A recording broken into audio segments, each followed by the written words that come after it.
Hi, welcome back to my channel. My name is Kat and this is Biblio Obscura. So I usually like to read dark and weird books, and even better if they have queer or translated elements. These are my goals I'm setting for 2025, and they are based off of what I was able to do like in the past. So without further ado, we're gonna get into it. And first up is queer rep in my books. So this is obviously very important to me. And usually I can read half at least queer rep. I think in a few years I went way beyond it, because queer elements, it just is something that really makes me interested in a story anyway. So I have a low of 50% and a reach of 60%. And then the one after that is the one I think will be harder. It's FF. So as you know, if you've been on my channel, romance is one of my comfort reads, and this applies not only to novels but also to manga and manhwa, and I have really been trying to search out FF Sapphic romance to try to balance back, and it's a lot harder than you would think. In February I'm going to rank my recent Sapphic reads, because I think I have about 12 to 15 that I read in the past year, from worst to best, and just because there are less of them that I'm interested in, because I still like dark romance, so it has to be dark Sapphic romance, I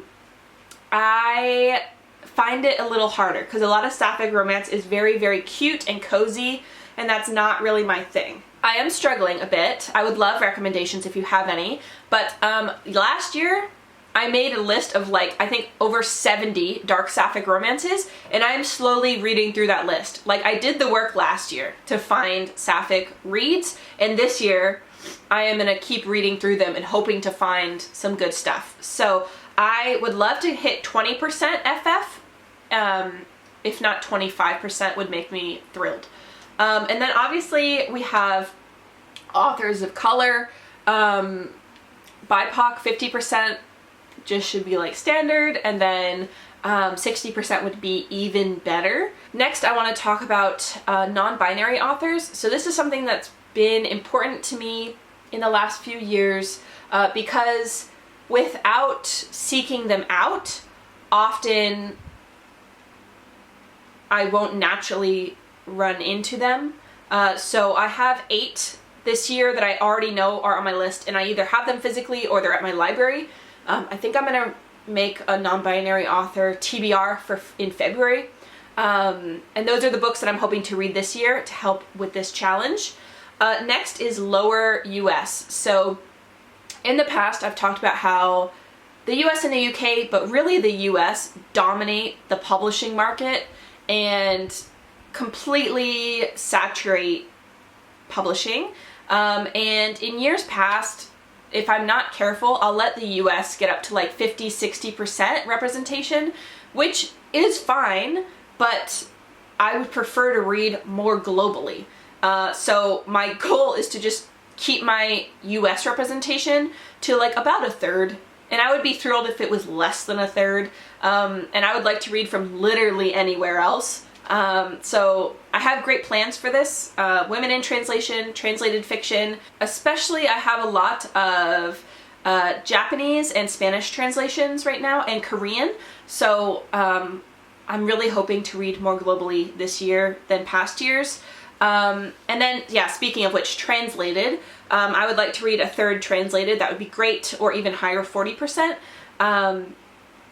I think that it is really, really important to hear voices from all around the world, and there's something about translated works which I love as well, because you're not getting it in the original language, so you're getting it through the point of view or the lens of the translator, and there's certain ways things are translated that are just so beautiful.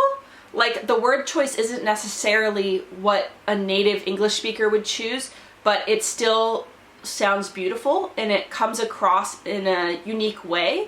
So translated, and then under that I'm adding a new one, which is Australian literature. So I live in Australia. I'm American, but my husband and my daughter are Australian. Well, my daughter's Australian American, and we have lived here now for a few years and we will live here. So this is like our forever home. And I think it's really important to read literature from the country that I'm in. So actually, I do have this whole stack here is all Australian literature. So I do already have great plans about reading Australian literature. I would like to read 5. I think that's pretty low, actually.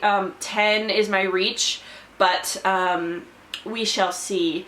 I haven't really hit my Australian literature stride yet. There are only a few authors that I have loved, and there are many authors I have DNF'd, so I think I'm just not aware of Australian authors I love yet.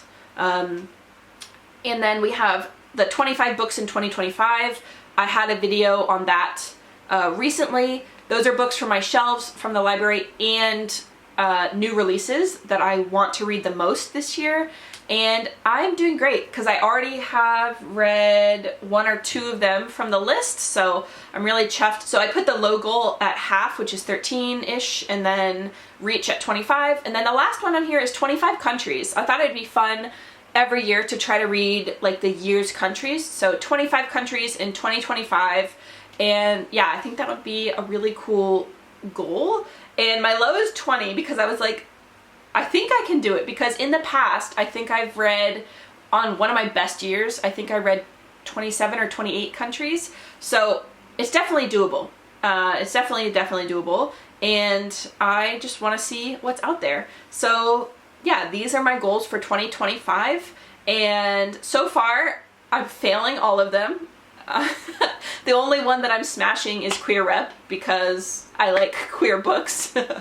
But left to my own devices, I read a lot of the US and I read a lot of MM romance. So I have TBRs loosely planned for myself throughout the year to try to increase my reading in a more diverse way. So let me know what you think of these goals, and I will chat to you in another video soon. Lots of love. Bye!